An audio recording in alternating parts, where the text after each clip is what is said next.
여러분, 좌우명이 있으십니까?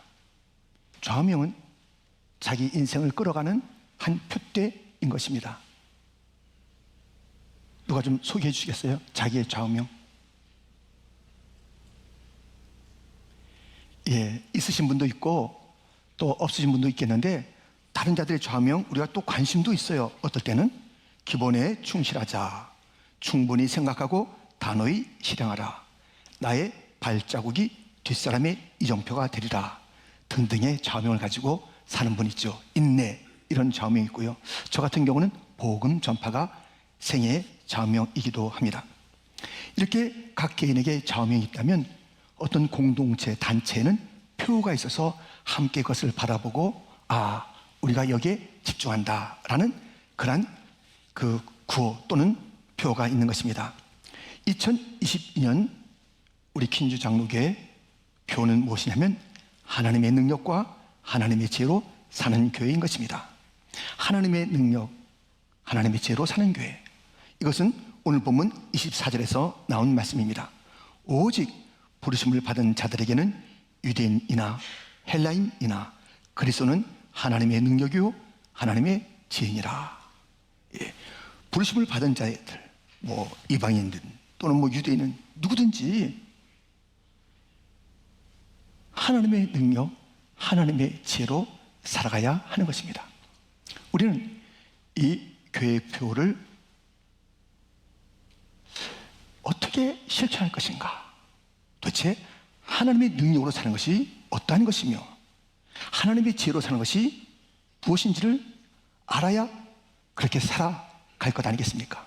오늘 본문은 우리에게 올해의 표를 일러줄 뿐만 아니라 어떻게 하나님의 능력으로 사는지, 하나님의 지혜로 사는지를 알려주고 있습니다. 첫 번째, 하나님의 능력입니다. 이 말씀을 하기 전에 질문 먼저 할까요? 여러분들, 세상에서 가장 약한데 가장 강한 것 무엇일까요? 힌트. 여러분이 지금 보고 계십니다. 힌트. 예. 저 아닙니다. 예. 가장 약한데 가장 강한 것은 십자가입니다. 십자가는 약하디 약한 자가 달리는, 그리고 끝내 죽는 것이 십자가입니다. 그런데 이 십자가가 하나님의 능력이라고 말하고 있습니다. 본문 18절에 보면 십자가의 도가 멸망하는 자들에게는 미련한 것이요 구원을 받는 우리에게는 하나님의 능력이라. 십자가가 약하디 약하게 죽는 그 십자가, 처참하게 죽는 그 십자가가 사람들 볼 때는 미련하고 딱한 것이죠. 그런데 구원을 받은 우리들에게는 하나님의 능력이라는 것입니다.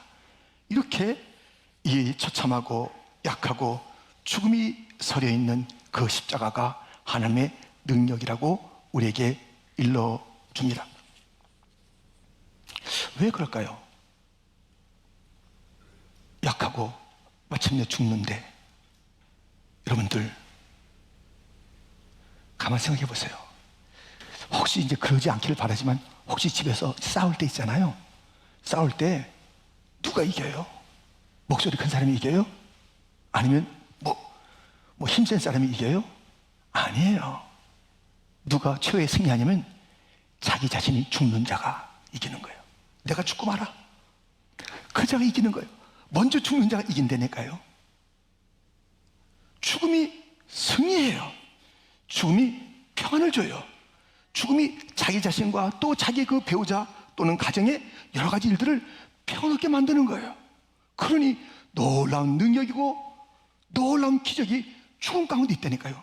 그것이 십자가입니다. 고린도 후서 13장 4절에 보면 그리스도께서 약하심으로 십자가에 못 박히셨으나 하나님의 능력으로 살아 계시니 우리도 그 안에서 약하나 너에게 대하여 하나님의 능력으로 그와 함께 살리라. 약하게 죽으신 그 십자가, 사실은 우리 예수님 약하지 않으세요. 약할 이유가 뭐가 있어요? 천지를 지으신 분이신데, 말만 하면 12군단 천군 천사 불러대시는 그런 주님이신데, 그 자신의 말씀으로 모든 것을 잠재우고 일으키고 변화시키시는 주님인데, 약하고 죽으심으로의 갔던 목적이 있고 이유가 있어서 그는 그렇게 약해지셨고 죽으셨습니다. 목적이 있으니까요 약해지는 것, 목적이 있으시니까요 죽음의 자리에 이르는 것. 그래서 다시 살아나는 하나님의 능력을 드러내신 예수님, 그와 함께하는 자, 곧 그의 약하심을 나의 약하심으로, 그의 죽음을 나의 죽음으로 받아들이는 자, 마침내 예수 그리스도의 부활의 능력, 곧 하나님의 능력을 체험하는 자가 된다는 것입니다. 여러분들, 우리는요 이 죽음이 자기를 포기하는 것이 하나님의 능력임을 잊지 마십시오. 그런데요 우리가 죽을 때 말이죠, 그냥 그래 내가 죽는다 이렇게 하는 뭐 죽는 게 아닙니다. 예. 그냥 씁쓸해가지고 그냥 뭐 이를 갖다가 막 이렇게 꾹 다듬며 사는 게 그것이 죽는 게 아닙니다. 거기엔 하나님의 능력이 없어요. 이렇게 죽어야 돼요. 죽어도. 요한일서 3장 16절인데요 같이 읽겠습니다. 그가 우리를 위하여 목숨을 버리셨으니 우리가 이로써 사랑을 알고 우리도 형제들을 위하여 목숨을 버리는 것이 마땅하니라. 아멘. 예수님의 죽으심은 마지못한 그게 아닙니다. 사랑으로 죽으신 것이에요. 우리들도 그의 죽으심을 본받으려면 사랑으로 죽어요. 사랑으로. 사랑하기 때문에 아내에게 참는 거예요. 사랑함으로 내가 죽는 거예요. 남편을 바라보고 우리 형제들을 위해서 공동체가 잘 되려면요 죽어야 돼. 죽어야 돼. 내가 나서면 안 되는 거예요. 내 어깨에 뭐 힘이 들어가면 그때부터 안 되는 거예요. 죽어야 돼. 죽어야 되는 거예요. 어떻게? 사랑으로 죽어야 하나님의 능력이 나타난다고요. 세상을 잠재운 한마디, 역사 가운데 그 짧은 한마디가 우리의 심금을 울리고 살아가는 방식을 분명히 해준 그 한마디 뭔지 아십니까? 죽으면 죽으리라. 에스더의 그 단 한 줄의 말이 그 시대가 다 잠재운 거예요. 그 시대, 페르시아, 아술의 왕, 하만, 주변 모든 환경, 무엇이 대세며 시대 정치냐면 순간주의예요. 순간주의, 찰나주의, 감정에 따르는 거예요. 아니 아수르 대왕이요 자기 잔치에 그 왕비가 안 왔다고 해서 저거 다 한순간에 왕비의 자리에서 폐위를 시키는 거예요. 기분이 나쁘다 이거예요. 하만은 나한테 절을 안 해? 이 모르드게 어느 민족이야? 오 유대인 다 죽여. 이런 감정에 따라서 그 시대가 움직였던 그때 에스더가 유대인으로서 왕비로 발탁돼서 잘 이렇게 모든 가정을 가서 왕후가 됐습니다. 이 에스더 역시 순간주의, 찰나주의에 물들어 있는 것이에요. 나 혼자 잘 되면 돼요. 나의 이 기쁨이 이게 너무나 소중한 것이에요. 그때 민족이 죽어가는 그때 모르드게의 이야기가 있습니다. 내가 왕후 자리에 있는 것이 이때를 위함이 아닌지 누가 알겠느냐? 너 혼자 잘 살겠다고 하지 말아라. 순간의 사람이 되지 말아라. 찰나의 사람이 되지 말아라. 내 감정에 충실한 사람이 되지 말아라.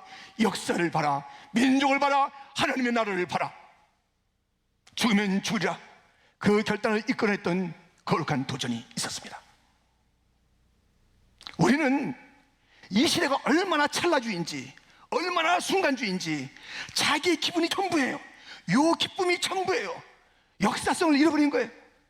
공동체의 그 철저하게 흐르고 있는 그 깊고 넓은 관점을 잃어버린 거예요. 교회는 한순간만 위해서 존재하는 교회가 아니라고요. 성도는 지금 자기 자신의 안위를 위해서 존재하는 존재가 아니라고요. 지금 자기 자신의 기쁨이 자기 자신의 그 모든 것이 최고의 선의로 살아간다면 그것은 교회일 수가 없습니다. 이 시대가 지금 암울합니다. 이 시대가 찰나주의로 가득 차 있습니다. 너 혼자 나 혼자 우리 요 좁고 좁은 아닙니다. 교회는 역사 속에 있는 교회입니다. 성도는 역사 속에 있는 성도입니다. 우리 교회는 역사를 가진 교회고 앞으로 이 역사를 물려줘야 되는 것이에요. 우리 혼자 달랑 2022년도에 존재하는 것이 아니라고요. 내 삶은 오늘의 여러 가지 환경 속에서 어떻게 장단을 마치고 살았느냐, 이것이 아니라 역사 속에서의 믿음의 사람들은 어떻게 살았는지, 하나님은 어떻게 그들을 부르셨는지, 하나님은 어떻게 그들을 다루셨는지, 그리고 하나님의 나라가 완성될 때까지 어떠한 일들을 계획하고 계신지에 눈을 뜨고, 나도 죽으면 죽으리라, 이 죽으면 죽으리라의 역사, 그 의식이 살리는 거예요. 에스더를 살렸고, 민족을 살렸고, 역사를 살렸고, 하나님의 나라의 영광을 드러냈고, 하나님의 이름을 높이게 된 죽으면 죽으리라. 죽어야 돼, 죽어야 돼. 죽어야 사는 거예요. 아내를 사랑하면 남편이요, 죽으세요. 남편을 사랑한다면 죽으세요. 내 옆에 있는 사람을 사랑한다면, 우리 교회를 사랑한다면 내가 먼저 죽으셔야 돼. 사랑으로 죽어야 합니다. 그렇게 되면요, 가정도 살고 자신도 살고 교회도 살고 역사도 사는 것이에요. 우리는 죽으면 죽이라. 그것이 십자가요, 그것이 하나님의 능력이 나타나는 것이고 하나님의 영광이 드러나는 것입니다. 이렇게 죽음, 그리고 그 약하여져서 십자가에 달리셔서 죽으셨는데, 거기서 하나님의 능력 드러내신 우리 주님이신데, 다시 한번 이 장면을 볼까요? 우리하고도 연관되어 있으니까요. 고린도후서 12장 9절부터 보면, 나에게 이르시기를 내 은혜가 내게 족하도다, 이는 내 능력이 약한 데서 온전하여 짐이라 하신지라. 그러므로 도리어 크게 기뻐함으로 나의 여러 약한 것들에 대하여 자랑하리니 이는 그리스도의 능력이 내게 머물게 하려 함이라. 10절을 같이 읽겠습니다. 그러므로 내가 그리스도를 위하여 약한 것들과 능력과 궁핍과 박해와 공고를 기뻐하노니 이는 내가 약한 그때의 강함이라. 아멘. 하나님의 강함을, 하나님의 능력을 체험하려면 내가 약하다고 그래야 돼요. 난 약합니다. 나는 비록 약하나 우리 주님 강하다. 예, 약하고 무능하다고 고백하는 I'm nothing, 나는 아무것도 아닙니다 고백하고 고백했던 바울에게는 하나님의 능력이 그의 약한 가운데 부어지고 체험되고 나타나고 나타났습니다. 약한다고 고백하는 자, 하나님의 능력으로 사는 자는 능력 있고 궁핍이 있고 공고가 있고 환난이 있고 그 모든 어려움이 있을 때 기뻐하는 자가 하나님의 능력을 체험한다고 우리에게 일러주고 있습니다. 놀랍죠?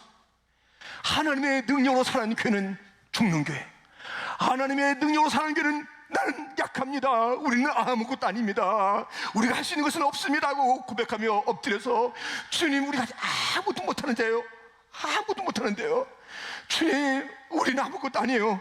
그런 교회가 하나님의 능력을 드러내는 교회, 그런 성도와 하나님의 능력을 만나는 성도. 이 어려울 때 주님, 이 어려움을 주시다니요, 이 어려움 가운데 이제 제가 절망하지 않고 낙심하지 않고 주님의 이름을 찬양하며 감사하며 승리를 내가 선포하겠나이다. 나의 주님 십자가에서 승리했나이다. 이 어려움, 이 핍박도 마침내 승리하게 될 줄 믿습니다. 이 핍박 예수를 위한 어려움을 주었사오니 감사합니다.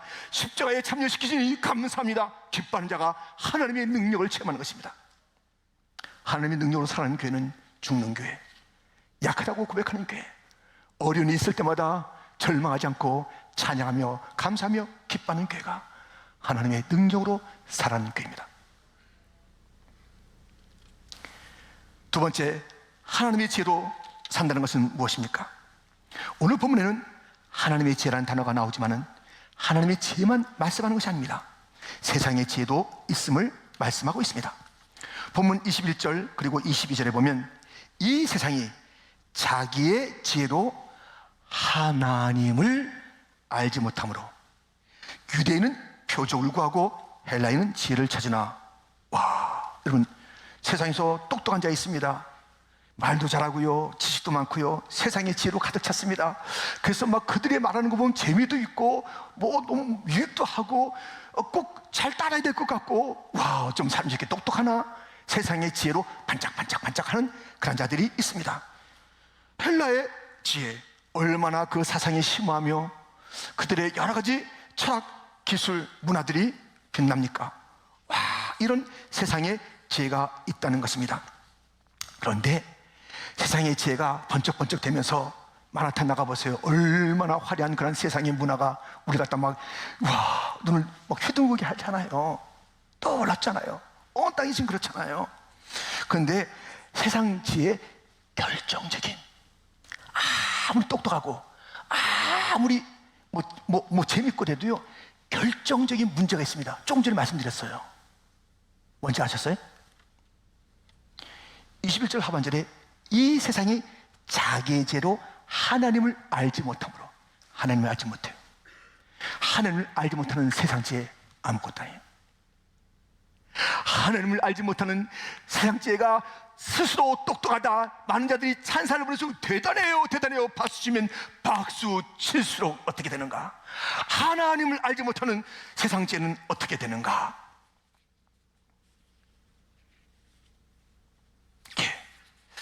이 세상 지혜는요, 우리 이제 이런 그런 모습을, 특징을 갖고 있으니까요, 여러분들 정말 부러워할 만한 세상 지혜인가, 따를 만한 세상 지혜인가, 한번 말씀 속에서 생각해 보세요.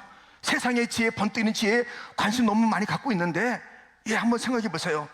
이런 속성이 있습니다. 야고보서 3장 14절부터 보면, 그러나 너희 마음속에 독한 시기와 다툼이 있으면 자랑하지 말라. 진리를 거스려 거짓말하지 말라. 이러한 지혜는 위로부터 내려온 것이 아니요 땅 위의 것이요 정욕의 것이요 귀신의 것이니 시기와 다툼이 있는 곳에는 혼란과 모든 악한 일이 있습니다. 땅에서 일어난 지혜, 하늘과 상관이 없는 지혜, 사람의 지혜, 악하고 독하고 미움이 가득 차 있고 귀신 들리는 거래. 귀신 들리는 거, 마귀의 것이 마귀의 것이라는 것이에요. 얼마나 이 세상 문화가 우리가 찾아들잖아요. 그럼 얼마나 싸움을 부추깁니까? 경쟁시킵니까? 탐욕을 부립니까? 사실 그런 게 있어야 세상 문화가 돌아가고 돈벌이가 되는지, 그것을 펼쳐놓고 사람들마다 죽이는 정신, 미워하는 것들, 모든 탐욕에 정욕에 가득 차게 만드는 세상 것들, 귀신의 것이라는 거예요. 세상 지혜는 귀신의 것이라는 것입니다. 하나님께서 하나님을 알지 못하는 그 지혜를 갖다 어떻게 하실까요? 오늘 본문에서 들어보세요. 19절 20절 기록된 바, 내가 지혜 있는 자들의 지혜를 멸하고 총명한 자들의 총명을 패하리라 하였으니, 지혜 있는 자가 어디 있느냐, 선비가 어디 있느냐, 이 시대의 변론가가 어디 있느냐, 하나님께서 이 세상의 지혜를 밀어내게 하신 것이 아니냐. 이사야에 있는 말씀을 들어서 그때도 세상 지혜를 가지고 폼잡고 하나님을 도전하고 하나님을 알지 못하는데 그분 최고잖아 우리가 했던 그런 자들, 또 이 사도 바울의 시대, 우리의 시대, 세상 지혜로 자랑하는데 하나님을 알지 못해요. 오늘도 찬양했잖아요. 우리가 찬양할 이유가 하나님이 주셨기 때문에, 지으신 창조주 하나님을 찬양하잖아요. 창조주 하나님을 찬양하잖아요. 그분을 높이잖아요. 그런데 그 하나님을 알지 못하는 이 모든 세상 지혜를 주님께서는 그냥 두실까요? 그렇잖아요. 패하리라, 멸하리라, 걷어차리라, 심판하리라.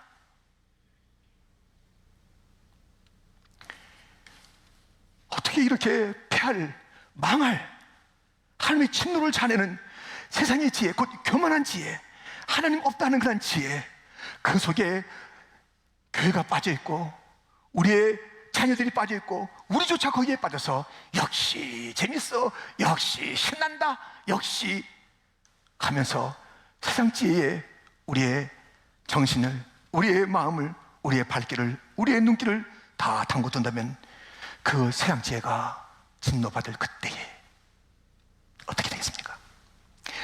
이 하나님의 지혜가 아닌 세상의 지혜에 대한 말씀이 오늘 본문에 있고요. 우리는 하나님의 지혜로 살아야 하는 것입니다. 1년 농사 망쳤네, 자식 농사 잘했네 하는 그런 말이 있습니다. 잘 심어야 잘 거둔다는 것이죠. 오늘 나의 모습은 어제 또 지난달에 심었던 그 결과로 오늘 있는 것이에요. 하나님의 지혜는요, 심는 것을 이해해요. 심는 것. 무엇을 심느냐? 잘 심어라. 이것이 오늘 가리키는 하나님의 지혜라고요. 여러분들 낚시를 좋아하시는 분들은 아시겠습니다만, 그 물고기가 그 낚시 이게 들어왔을 때 어디가 딱 걸리냐면 비늘이 걸리는 게 아닙니다. 그 꼬리가 걸리는 게 아닙니다. 딱 입이 걸려요. 입이 걸려서 딱 끌려가요. 우리가 이 입을 조심해야 돼. 입으로 심는 게 굉장히 중요하다고요. 입으로 정말 자기가 헛된 것을 심고 미움을 심고 막 절망을 심고 그대로 되는 거예요. 그대로. 이 입으로 심는 게 얼마나 그 큰 영향력이 있는지, 선하면 선한 영향력, 악하면 악한 영향이 있는 거예요. 대부분의 우리의 말을 보세요. 우리가 만나는 자에게 어떤 언어를 쏟는가, 그 언어 속에서 이제 그 인생이 거두어지는 것이 있습니다. 잘 심어야 돼요. 하나님의 지혜 있는 자들은 이런 언어를 심습니다. 본문 21절에 하나님의 지혜에 있어서는 이 세상이 자기 지혜로 하나님을 알지 못함으로 하나님께서 전도에 미루는 것으로 믿는 자들을 구원하시기를 기뻐하셨도다. 예, 하나님의 지혜 있는 자들은요, 이 입으로 복음을 심어요. 복음을 심고 살려내요. 구원의 역사를 일으키는 거예요. 하나님의 지혜 있는 자는, 하나님의 지혜로 사는 자의 특징은 무엇이냐? 이 입술이 생명의 입술이에요. 생명의 입술. 이 입술로 나오는 것마다 소망을 주는 거예요. 이 입술이 나오는 것마다 격려를 주는 거예요. 이 입술이 나오는 것마다 따뜻함을 주는 거예요. 이 입술에서 나오는 것마다 상심하고 낙심한 그 시대에 그 누군가를 갖다가 다시 일으켜주는 용기를 주는 거예요. 무엇보다도 이 입술에 나온 것이 복음이에요. 전도예요. 생명의 말씀이에요. 이 말씀을 심고, 이 심겨진 말씀 우리는 잘 모르죠. 정말 이 말씀을 갖다 영접했나? 이 사람이 구원에 이르렀나? 어떨 때는 우리가 잘 몰라요. 전도 폭파할 때 영접한 거야? 하는 그런 그 안타까움이 있어요. 여러분들, 우리는 모르지만은 우리에게 심겨진 우리가 전하는 그 복음은 마침내 생명이 돼서 하나님의 놀라신 일들을 이루는 일이 있으니, 성도들이요, 하나님의 지혜로 사는 자들이요, 교회요, 우리의 입을 열어서 복음을, 생명을 전해야 하는데 세상이 너무 시끄러워요. 너무 시끄러워. 소리가 커. 그래서 아예 그 소리가 안 들으려고 해. 아니, 그 소리가 더 관심이 가. 그럴 때 하나님의 지혜는 어떠한 역할을 하는가, 어떻게 하는가 들어보세요. 잠언 1장 20절부터 지혜가 길거리에서 부르며 광장에서 소리를 높이며 시끄러운 길목에서 소리를 지르며 성문 어귀와 성중에서 그 소리를 발하여 이르되, 오직 내 말을 듣는 자는 평안히 살며 재앙의 두려움이 없이 안전하리라. 세상이 시끄러워요. 모든 곳에서 내가 잘났다고 그러고, 뭐 우리가 정말 신나고, 뭐 부어라 마셔라, 이런 것이 이제 앞으로는 세상에 뭐 좋은 거야, 이걸 따라야 돼. 시끄러워요. 그래서 우리 교회는 귀를 닫고 사는 거야. 시끄럽다, 시끄러워. 안 보고 말어, 안 듣고 말어. 그리고 물러가는 게 교회가 아니라고요. 시끄러운 시장에서 외쳐야 하는 것입니다. 예수가 구원이라고 외쳐야 하는 것입니다. 세상의 소리가 아무리 큰들, 세상의 소리를 다 모아서 한꺼번에 울려 퍼지게 한들 그 소리는 생명이 없습니다. 하나님 알지 못하는 세상의 지혜가 외치는 그 소리가 가득한 이 땅에 교회가 그 입을 닫고 있으면 안 된다는 거예요. 온 세상을 다니며 시끄러운 소리가 있을 때 그 소리를 제압해야 되는 거예요. 그 소리를 제압하는 것이 하나님의 지혜. 지혜는 소리를 외치는 거예요. 시끄러운 곳에서 진리를 외치는 거예요. 거짓된 것이 남은 곳에서 생명을 외치는 것이 교회인 것입니다. 하나님의 지혜로 사는 자들은 외치는 거예요. 가만히 있을 수가 없는 것이에요. 심는 거예요. 생명을 심는 거예요. 예수님이 구원이라고 말하는 거예요. 예수님이 우리의 왕이라고 말하는 것이에요. 예수님이 우리의 왕이라고 말하는 것이에요.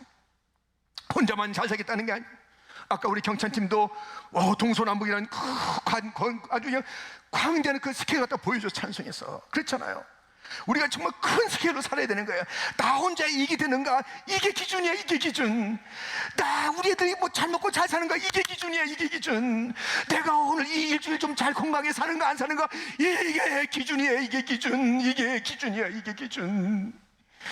이게 기준이면 안 되잖아요. 이 온 땅이 어떻든지 간에 외쳐야 되는 것은, 이 세상의 소리가 크면 클수록 그들이 점점 하나님을 모른 채 죽어가고 있다는 지옥 가는 소리 일터이니, 교회가 외쳐야 되는 거 아니겠습니까? 하나님의 지혜가 외쳐야 되는 거 아니겠습니까? 예수님 믿으세요. 예수님 믿으세요. 하나님의 아들 예수님을 믿으세요. 하나님의 지혜로 오신 예수님을 믿으세요. 오늘 본문에 그리스도가 하나님의 지혜라고 말했으니, 지혜로운 삶을 살기를 원하십니까? 예수를 믿어야 됩니다. 예수를 믿어야 됩니다.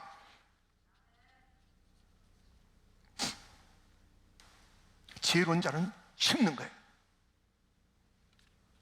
보세요. 야고보서 3장 17절 18절. 오직 위로부터 난 지혜는 첫째 성결하고, 다음에 화평하고 관념하고 양순하며 긍휼과 선한 열매가 가득하고 편건과 거짓이 없나니. 18절 같이 읽겠습니다. 화평하게 하는 자들은 화평으로 심어 의의 열매를 거두느니라. 아멘. 우로부터 난 지혜, 그 이야기는 심고 거두는 이야기를 하고 있어요.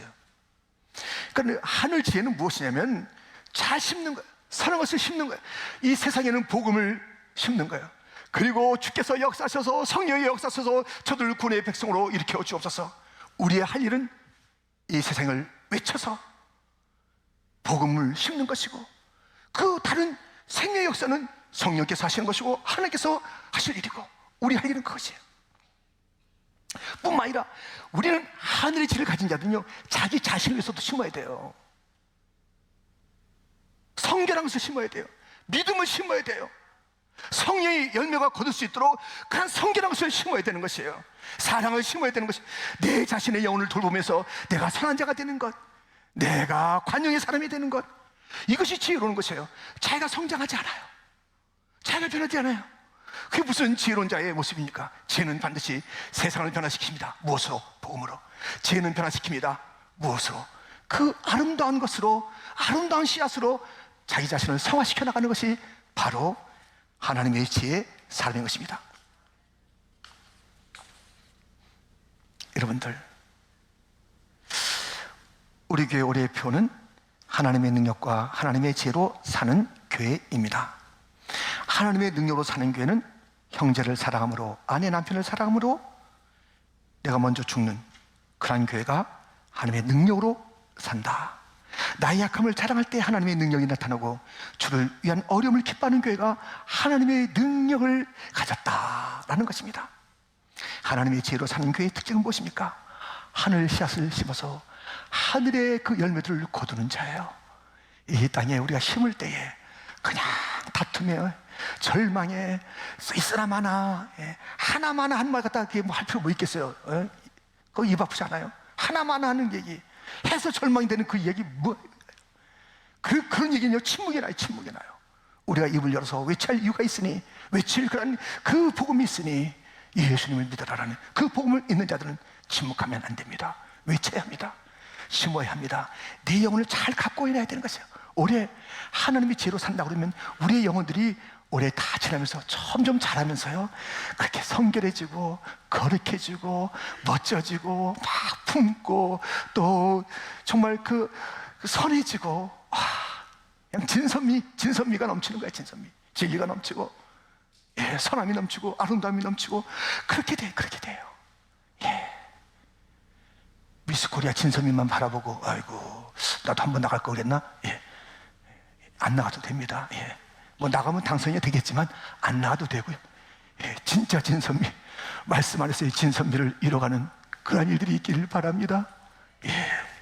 뭐 갖고 온다고 되는 것, 그것보다는 우리의 내면에서 이런 것들이 나타나는 하나님의 지혜가 나타나는 자들이 되어야 되겠습니다.